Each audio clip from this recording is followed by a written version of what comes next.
Eliane, e assim, o que que você fala, né? O que que você acha dessa violência que está acontecendo, né? As pessoas cada vez mais violentas, agressividade mesmo, né, no mundo. O que que você tem, assim, pra falar sobre isso, assim, que tá preocupante, né? Muito preocupante.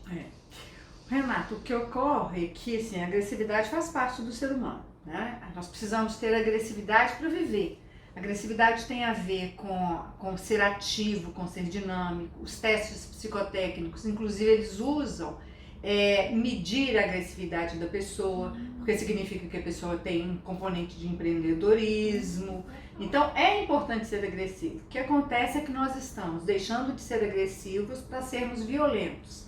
A violência é uma expressão da agressividade. E óbvio, né, que isso vai trazer consequências, né, pessoais e para a nossa sociedade, né? Por isso desse medo, dessa dificuldade que nós estamos lidando atualmente com a violência.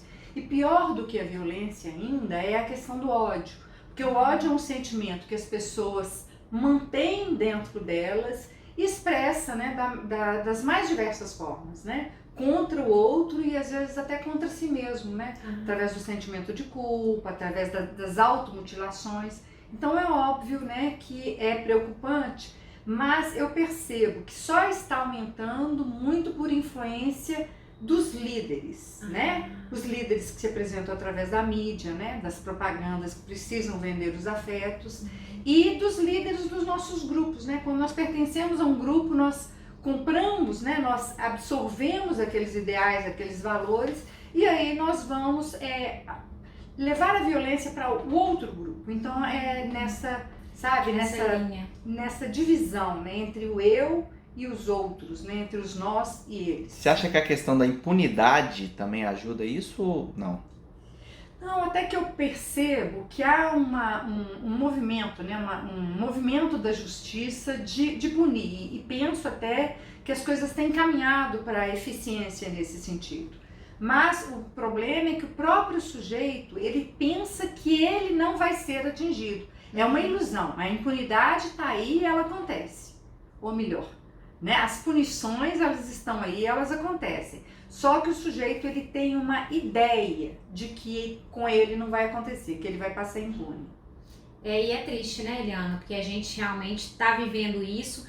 E como que a gente faz, às vezes, para sair desse ciclo? O que que você acha que eu posso fazer, assim, hoje? Tipo assim, para tentar sair desse ciclo, para tentar não me espelhar nesses líderes, né? Que defesas que eu consigo, assim, ter? Alguma defesa, me fala alguma defesa que eu consigo ter para não me espelhar nisso, nessa violência. O que que você acha, assim? Eu, né, como psicóloga, psicanalista, eu penso que a primeira coisa que nós precisamos ter é voltar para nós mesmos e adquirirmos autoconhecimento. O que que eu estou sentindo? Por que que eu estou sentindo isso? E perceber em mim a agressividade, porque as pessoas negam a agressividade, né?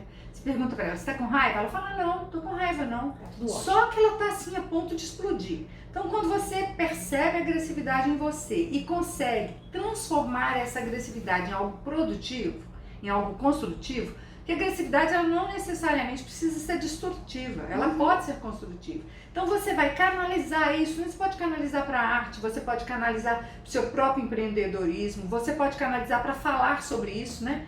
Eu tô colocando toda a minha agressividade aqui em pauta para eu fazer, né, a distinção entre um saber e outro para eu poder expor isso para vocês. Então eu não preciso necessariamente destruir com a agressividade, eu posso inclusive construir. Então o segredo não é esconder os sentimentos, né? É canalizar eles. Exatamente, é reconhecer os sentimentos, reconhecer os afetos e canalizar isso para algo construtivo. Você tem algum relato de algum cliente seu, de alguma coisa que teve esse papel, assim, que ele usou da agressividade de forma errada, alguma coisa equivocada assim?